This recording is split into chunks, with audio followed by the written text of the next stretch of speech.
ini kita dapat bertemu lewat Zoom pada hari Sabat ini. Namun kita inginkan bukan hanya lewat Zoom.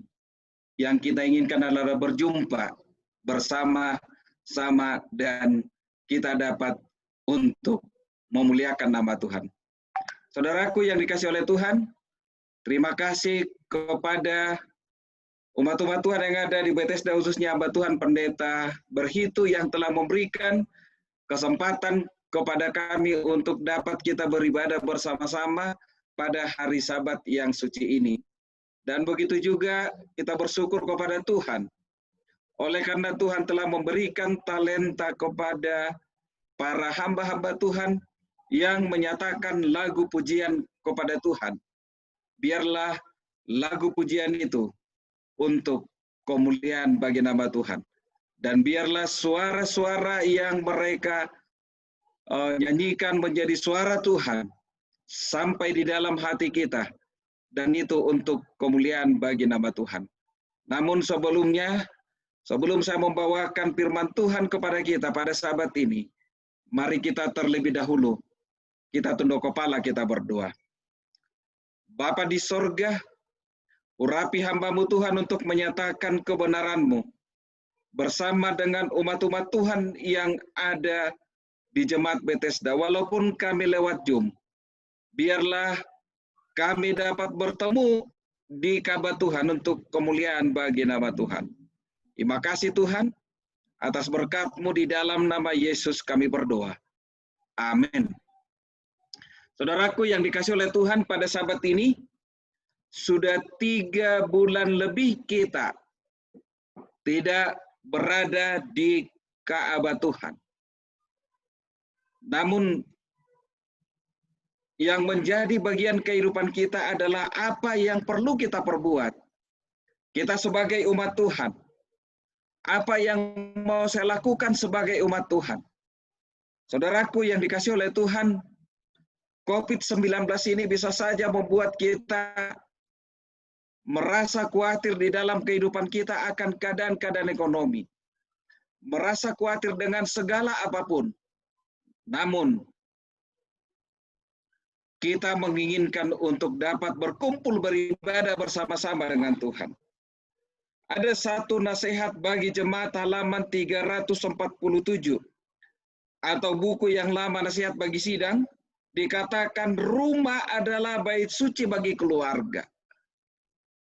Kamar adalah tempat berdoa menjadi tempat yang paling tenang untuk perbaktian perseorangan.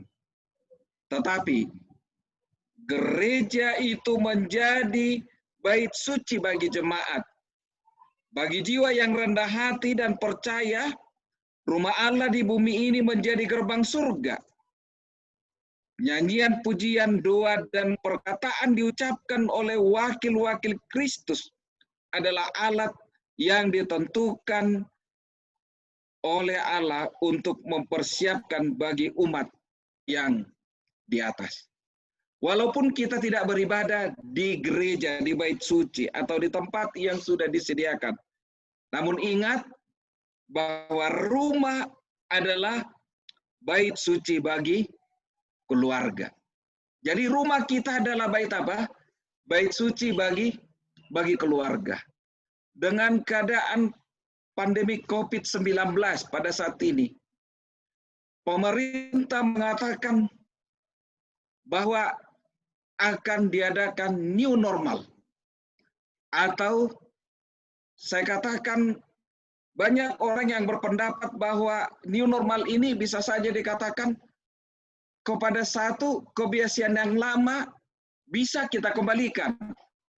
Namun ada pendapat orang lain mengatakan bahwa kita akan mengambil satu kebiasaan baru. Yang saya katakan kepada kita bahwa new normal ini adalah membuat satu kebiasaan baru. Itulah yang dikatakan oleh pemerintah. Bagaimana kita membuat satu kebiasaan baru? Yang pertama, setiap kita keluar rumah, apa yang kita lakukan? Pakai apa? Pakai masker. Yang kedua, setiap kita keluar dan masuk ke satu tempat apa yang kita perbuat? Cuci apa?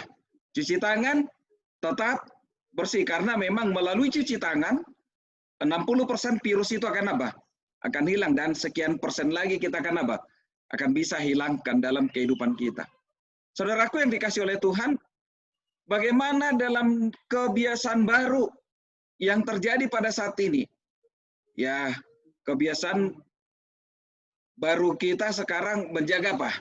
Menjaga jarak. Dan yang paling berat memang bagaimana kita mau buat menjaga jarak kalau jemaatnya besar. Kalau seperti jemaat kami kecil yang ada di jemaat pada Suka, kami sudah apa? Kami sudah beribadah 2 sabat, dan sabat ini adalah sabat yang apa? Yang ketiga, dan sudah diperbolehkan oleh pemerintah. Tapi harus menjaga apa? Harus jaga jarak. Jadi kami buat bangku itu 1 meter dan baru diisi kiri kanan. Kalau tidak muat ya terpaksa sebagian di luar. Untuk apa? Untuk tetap kita beribadah. Jadi ingat, kita beribadah saat ini di rumah kita, tetapi kita menginginkan satu new normal atau kebiasaan baru kita di dalam kehidupan kita sebagai orang yang percaya kepada Tuhan. Tuhan memberikan satu waktu kepada kita, yaitu waktu yang terbaik untuk beribadah kepada Tuhan. Pada sabat ini, biarlah kita melihat kasih karunia Tuhan di dalam kehidupan kita. Pelajaran kita bagaimana waktu Tuhan yang terbaik yang diberikan kepada kita. Saya akan membahas kepada kita firman Tuhan. Ada 4 hal yang akan saya bahas kepada kita pada sabat ini.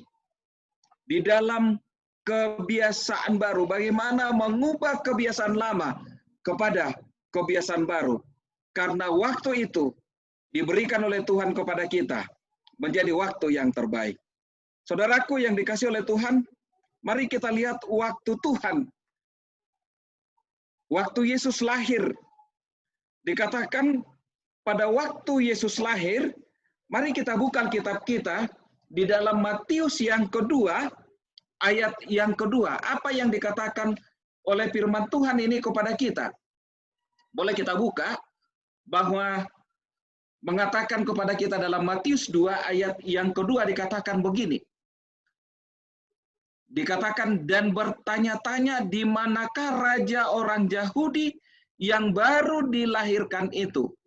Kami telah melihat bintangnya di timur dan kami datang untuk menyembah dia. Saudaraku yang dikasih oleh Tuhan, kebiasaan orang Majus ini hanya melihat keadaan alam, keadaan bintang. Ada satu pengalaman dari satu kapten kapal pada waktu kami melayani di Nias. Pada waktu itu kami mau ke Sibolga. Kapten kapal ini katakan begini. Dia katakan, pendeta, malam ini kita tidak akan bisa berangkat untuk tepat waktu. Paling nanti kita berangkat jam 1 malam. Itu pun kalau bulan sana dengan bintang itu dengan pemandangan mata kira-kira 1 meter. Dia katakan. Tetapi kami tidak berangkat pada waktu itu karena kami ada naik kapal kayu dan dia hanya melihat keadaan alam pada waktu itu. Nanti dari jam sekian sampai jam sekian, dia katakan dari jam 10 nanti sampai jam 12 ombak akan besar.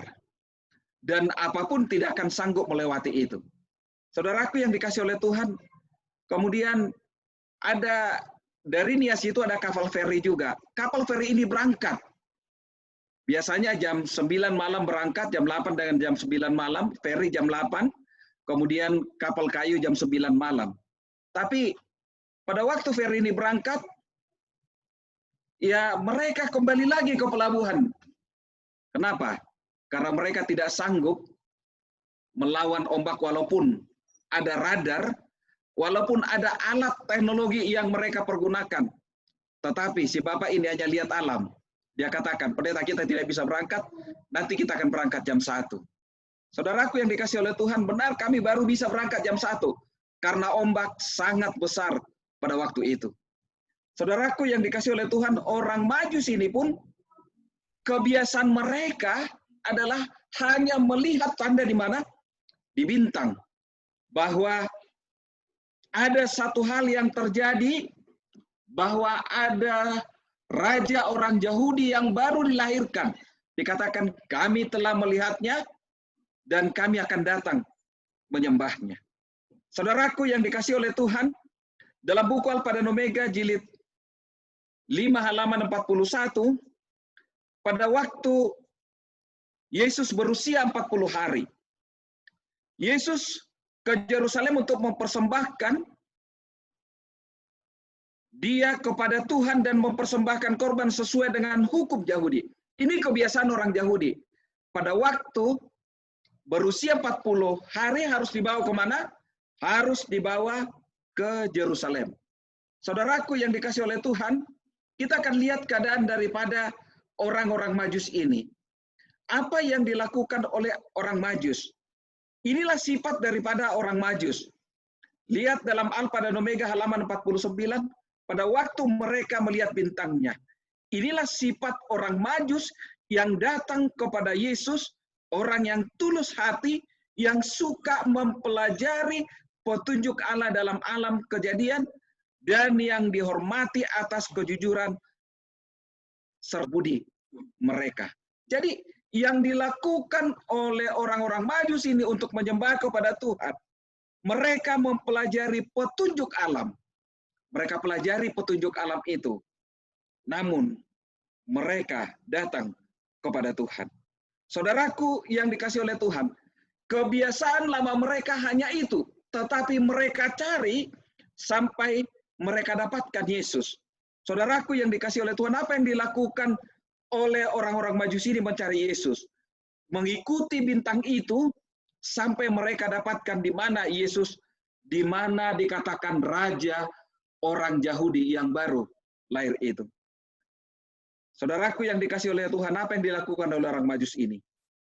Terang Allah selamanya bersinar di tengah-tengah kegelapan kekafiran.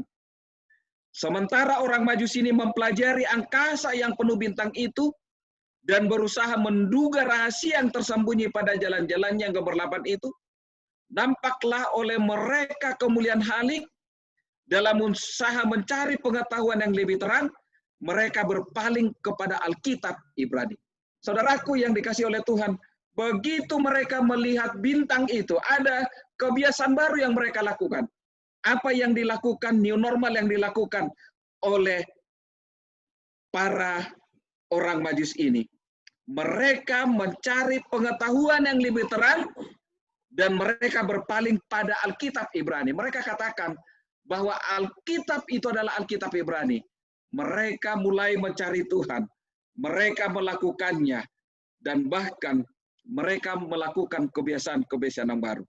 Saudaraku yang dikasih oleh Tuhan, berbeda dengan Herodes pada waktu Yesus lahir. Apa yang dilakukan oleh Herodes pada waktu Yesus lahir? Kalau lihat di dalam Matius 2 ayat 3 sampai kepada ayat yang ke-6, kalau kita baca di sana, Matius 2 ayat 3 sampai kepada ayat 6, mari kita buka kitab kita, dikatakan begini, ketika Raja Herodes mendengar hal itu, terkejutlah ia beserta seluruh Yerusalem. Maka dikumpulkannya semua imam kepala dan ahli Taurat bangsa Yahudi. Lalu dimintanya keterangan dari mereka di mana Mesias akan dilahirkan. Mereka berkata kepadanya, di Betlehem di tanah Judea, karena demikianlah ada tertulis dalam kitab Nabi. Dan engkau Betlehem tanah Judea, engkau sekali-kali bukan yang terkecil di antara mereka yang meminta Yehuda, karena daripadamu lah akan bangkit seorang pemimpin yang akan mengembalakan umatku Israel. Saudaraku yang dikasih oleh Tuhan, apa yang dilakukan oleh Herodes? Herodes terkejut, lalu apa yang dilakukannya? Dia kumpulkan semua ahli-ahli apa? Ahli Taurat, bahkan dia kumpulkan imam-imam. Untuk apa? Karena dia merasa di dalam buku Alfa dan Omega halaman 52, Inilah yang dirasakan oleh Herodes. Dikatakan dalam Alfa dan Omega, orang Edom si licik itu tersentak ketika mendengar kabar tentang kemungkinan adanya saingan. Yang dipikirkan oleh Herodes adalah bahwa kebiasaan di kerajaan, bila mana raja itu akan diganti oleh anaknya. Tapi apa? Karena di dalam firman Tuhan dikatakan, raja orang apa? Raja orang Yahudi. Dia pikir, dia tersentak, terkejut mendengar itu, bahwa ada apa? Ada saingan. Kemudian, yang lain dikatakan bahwa yang bagian yang kedua dikatakan dalam buku itu, Herodes mencurigai bahwa imam-imam berkelompok dengan orang asing itu untuk mengharu-birukan khalayak ramai dan menurunkan dia dari tahtanya. Kalau ini nanti terjadi raja orang Yahudi, saya akan diturunkan dari apa? Dari tahtanya. Namun apa yang dilakukan oleh Herodes? Ada dua hal yang dilakukan oleh Herodes pada waktu itu, yaitu pembunuhan kepada anak-anak. Dikatakan pembunuhan yang tidak terhitung banyaknya telah mencemarkan jalannya kepada tahta kerajaan. Kalau dia sudah bunuh anak-anak yang mengatakan bahwa anak itu menjadi saingannya, makanya anak-anak di zaman itu dia bunuh. Dan yang kedua yang dilakukannya, bahwa dikatakan begini kepada para imam-imam, supaya dia menyembunyikan kecurigaan hatinya, memutuskan dalam hatinya untuk memutarbalikkan rencana dengan tipu muslihat yang lebih unggul, memanggil imam-imam dan ahli Taurat, menanyai mereka tentang ajaran buku suci mengenai tempat kelahiran Yesus. Dia tanyakan itu, di mana tempat kelahiran Yesus? Sebenarnya Herodes ini tahu di mana Yesus itu lahir, tetapi dia tidak mau melakukan itu, tetapi dia lakukan pembunuhan kepada anak-anak. Saudaraku yang dikasih oleh Tuhan, lihat di sini bagaimana keadaan imam-imam itu. Dalam buku Alfa dan Omega jilid 5 halaman 51 dikatakan begini. Imam-imam mengulangi tradisi-tradisi. Mereka meninggikan agama dan peribadatan mereka sendiri. Sementara mereka mencela bangsa Yahudi dan Romawi sebagai orang kafir dan orang berdosa melebihi orang lain, orang Majus ini bukannya penyembah berhala, dan pada pandangan Allah, mereka tegak jauh lebih tinggi daripada imam-imam itu, yang mengaku sebagai penyembah Allah, namun mereka dianggap oleh orang Yahudi sebagai kafir. Bahkan di antara penunggu yang telah ditentukan kitab suci itu, pertanyaan-pertanyaan mereka penuh harapan gemilang. Itu tidak juga menjamah hati. Saudaraku yang dikasih oleh Tuhan, padahal imam-imam, ahli-ahli Taurat, mereka dikatakan mencela orang-orang Yahudi dan orang Romawi sebagai kafir. Tetapi orang Majus ini sebagai penyembah berhala, namun mereka melakukan kebiasaan baru, bahkan mengatakan di dalam kehidupan mereka, bagaimana mereka berusaha mencari atau berpaling kepada Alkitab Ibrani. Saudaraku yang dikasih oleh Tuhan, pada Sabat hari ini, selama kita berada pada COVID-19, apa yang kita sudah perbuat? Satu kebiasaan baru di dalam kehidupan kita. Memang kebiasaan baru ini, bahwa survei di Jawa Barat yang telah dilakukan, kebiasaan baru sudah banyak umat-umat tua yang melakukan renungan pagi dan belajar apa? Dan belajar sekolah Sabat setiap hari oleh karena COVID ini. Namun apa yang kita perbuat di dalam kehidupan kita? Saudaraku yang dikasih oleh Tuhan, secara pribadi saya punya tekad berbeda selama COVID ini terjadi. Apa yang saya katakan kepada Tuhan, saya berdoa kepada Tuhan begini. Selain membaca Follow the Bible, saya harus menyelesaikan 5 pasal ayat Alkitab yang boleh saya selesaikan. Dan pada saat ini saya sudah berada di Kisah Para Rasul. Jadi selain Follow the Bible atau ayat-ayat yang sudah ditentukan kepada kita. Hari ini kita mempelajari Alkitab atau membaca Alkitab sampai kepada Mazmur 118. Besok kita akan baca Mazmur 119. Saudaraku yang dikasihi oleh Tuhan, pada waktu itu orang-orang Majus ini melakukan hal membaca Alkitab orang Ibrani. Namun waktu Tuhan yang terbaik, rencana-rencana yang dilakukan oleh Herodes untuk membunuh anak-anak. Namun lihat apa yang dikatakan di dalam firman Tuhan dalam Matius 2 ayat yang ke-12. Kalau kita baca di situ, apa yang dikatakan di dalam ayat 12? Dan karena diperingatkan dalam mimpi, supaya jangan kembali kepada Herodes, maka pulanglah mereka ke negerinya melalui jalan lain. Saudaraku yang dikasihi oleh Tuhan, inilah waktu yang terbaik yang diberikan oleh Tuhan. Karena orang Majus ini diperingatkan dalam mimpi, jangan kembali. Lewat apa? Kepada Herodes. Dan kepada Yusuf juga, kalau kita baca dan Maria, kepada Yusuf ada juga dikatakan nampak melalui malaikat Tuhan dalam mimpi. Mari kita lihat dalam ayat yang ke-13 sampai kepada ayat yang ke-15. Di dalam Matius 2 itu, apa yang dikatakan? Setelah orang Majus itu berangkat, nampaklah malaikat Tuhan kepada Yusuf dalam mimpi. Dan berkata, bangunlah, ambillah anak itu serta ibunya, larilah ke Mesir dan tinggalkanlah di sana, sampai aku berfirman kepadamu. Karena Herodes akan mencari anak itu untuk membunuh dia.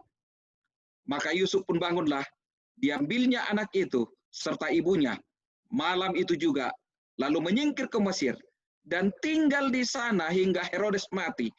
Hal itu terjadi supaya genaplah yang difirmankan Tuhan oleh Nabi, dari Mesir kupanggil anakku. Saudaraku yang dikasihi oleh Tuhan, inilah waktu Tuhan. Ada orang berencana melakukan hal yang lain, tetapi waktu Tuhan adalah waktu terbaik.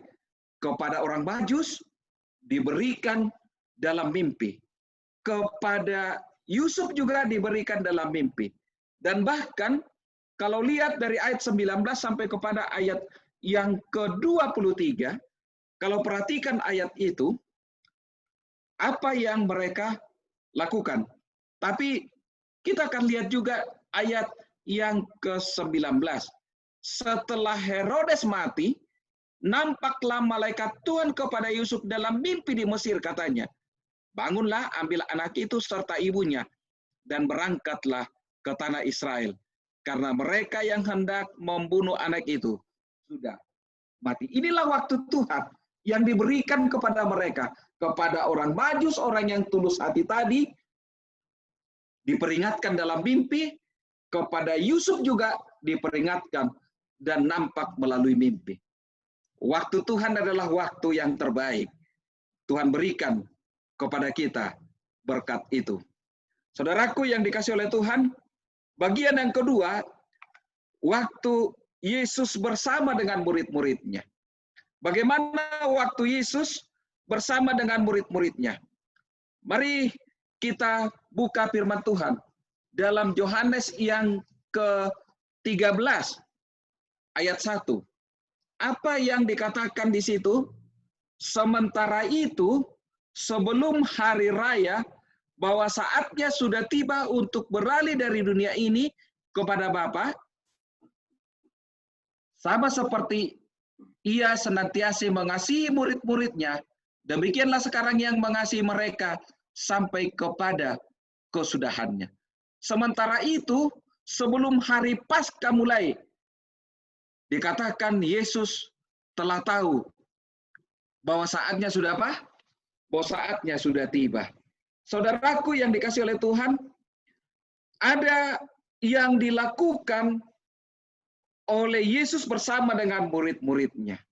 Apa yang dilakukan oleh Yesus bersama dengan murid-muridnya? Pada waktu itu ada Judas di sana. Kalau perhatikan dalam ayat yang ke-26 sampai kepada ayat yang ke-30, apa yang dilakukan oleh Judas. Kita lihat inilah kebiasaan Judas. Jawab Yesus, dialah yang kepadanya aku memberikan roti sesudah aku mencelupkannya. Sesudah berkata demikian, dia mengambil roti, mencelupkannya dan memberikannya kepada Judas anak Simon Iskariot. Dan sesudah Judas menerima roti itu, ia kerasukan iblis. Maka Yesus berkata kepadanya, apa yang hendak kau perbuat, perbuatlah dengan segera. Tetapi tidak ada pun di antara mereka yang duduk makan itu mengerti apa maksud Yesus mengatakan itu kepada Judas. Karena Judas memegang kas yang ada, yang menyangka bahwa Yesus menyuruh dia membeli apa yang perlu untuk perayaan itu, atau memberi apa-apa kepada orang miskin. Yudas menerima roti itu, lalu segera pergi pada waktu hari sudah malam. Saudaraku yang dikasihi oleh Tuhan, inilah kebiasaan Judas itu, karena orang menganggap bahwa dia pemegang kas. Nanti kalau dia memegang kas, apa yang mau bisa kita pergunakan?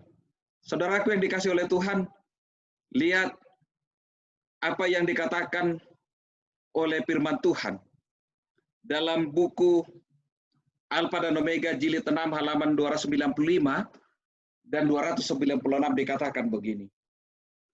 Kepada kita, Judas si pengkhianat hadir pada upacara perjamuan itu. Ia menerima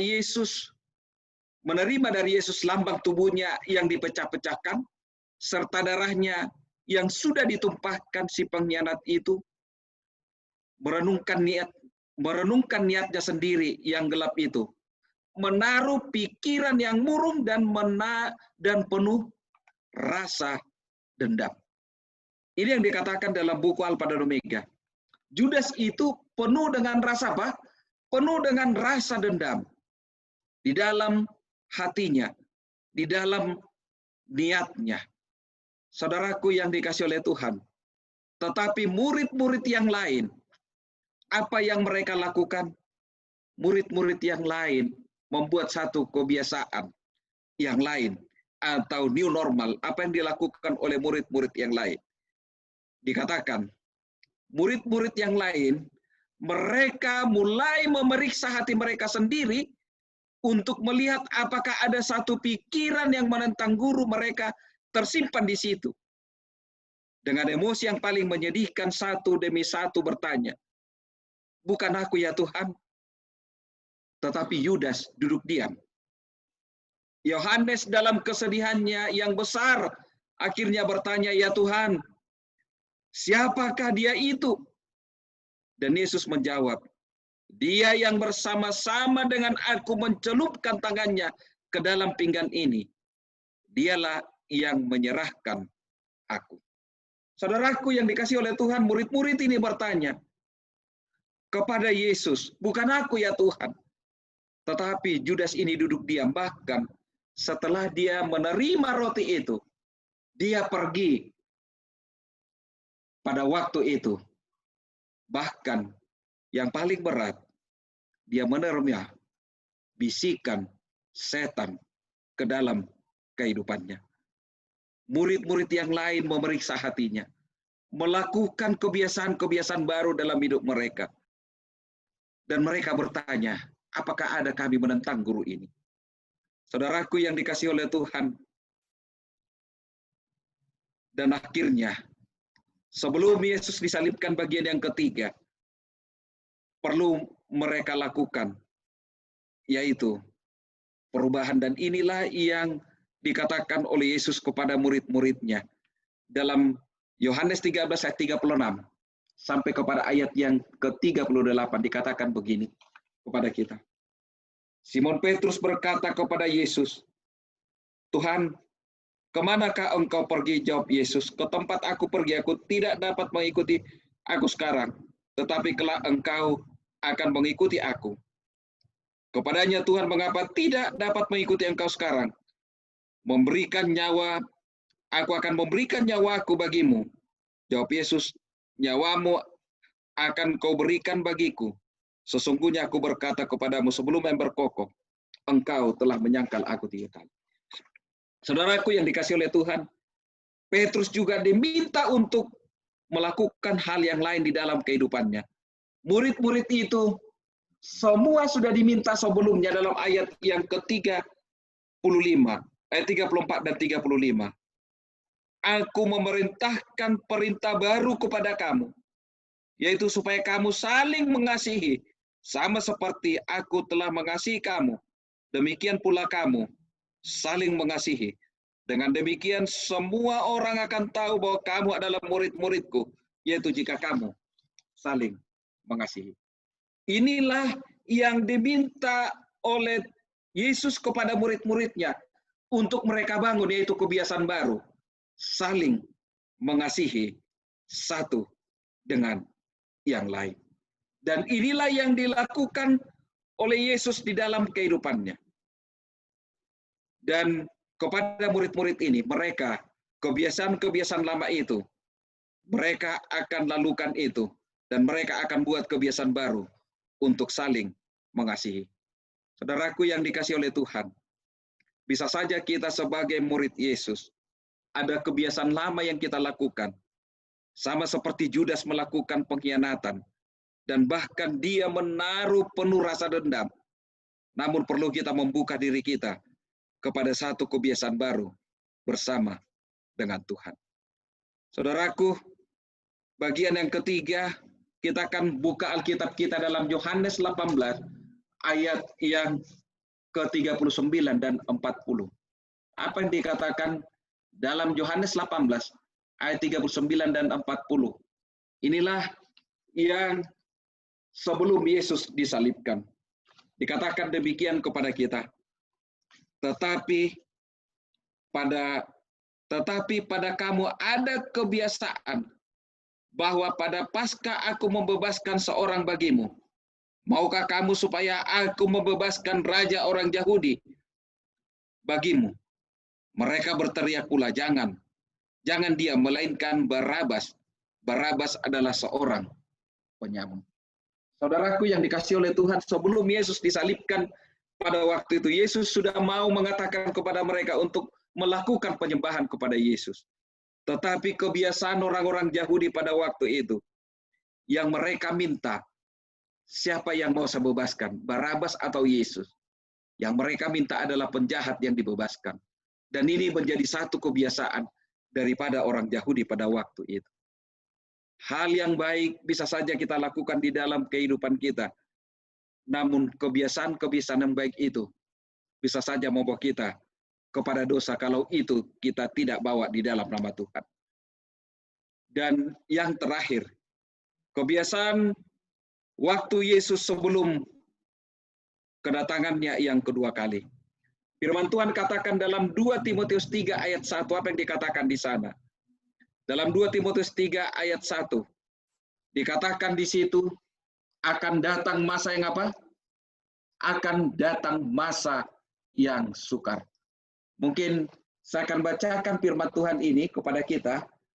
Dikatakan dalam 2 Timotius 3 ayat yang pertama, ketahuilah bahwa pada hari-hari terakhir akan datang masa yang sukar. Saudaraku yang dikasihi oleh Tuhan, kita melihat COVID-19 pada saat ini. Itu kita pikir sudah membuat kita menjadikan itu kepada kesukaran. Pada waktu anak kami olahraga satu pagi, mereka melihat 3 orang anak menangis, anak-anak kecil menangis. Apa yang terjadi? Begitu mereka mendekati, melihat orang banyak mengerumuni anak ini. Suami istri meninggalkan ketiga anak mereka dan meletakkan tas di samping ketiga anaknya ini. Oleh karena himpitan ekonomi yang terjadi pada saat ini.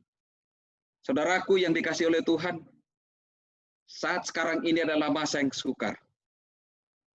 Saat sekarang ini adalah masa penampian. Dalam buku Peristiwa-peristiwa Zaman halaman 134 katakan, Tuhan segera datang. Harus terjadi satu proses pemurnian dan penampian di setiap jemaat. Karena di antara kita ada orang-orang jahat yang tidak menyukai kebenaran atau menghormati Allah. Kita berada dalam masa penampian waktu di mana segala sesuatu yang bisa diguncang akan terguncang. Tuhan tidak akan memaafkan orang-orang yang mengenal kebenaran jika mereka tidak menurut perintah-perintahnya yang baik dalam perkataan dan perbuatan. Waktu Tuhan adalah waktu yang terbaik sekarang ini. Kita berada di masa penampian. Walaupun ada masa kesukaran, apa yang kita perbuat pada saat sekarang ini, kalau orang yang bisa diguncang akan apa? Akan terguncang. Dengan hal kecil pun kita akan terguncang. Kalau kita terguncang dengan apa yang ada, kesulitan-kesulitan yang ada di dalam kehidupan kita. Untuk itu kita perlu melakukan kebiasaan baru. Apa yang kita lakukan kebiasaan baru? Yaitu dalam Amsal 4 ayat yang ke-23 dikatakan begini. Jagalah hatimu dengan segala kewaspadaan, karena dari situlah terpancar kehidupan. Biarlah kita membuat kebiasaan baru kita, menjaga hati kita dengan waspada untuk tetap di dalam kebenaran Tuhan, untuk kita tetap beribadah kepada Tuhan. Dan kutipan yang terakhir yang akan saya berikan dalam Testimonies Volume 1 halaman 412.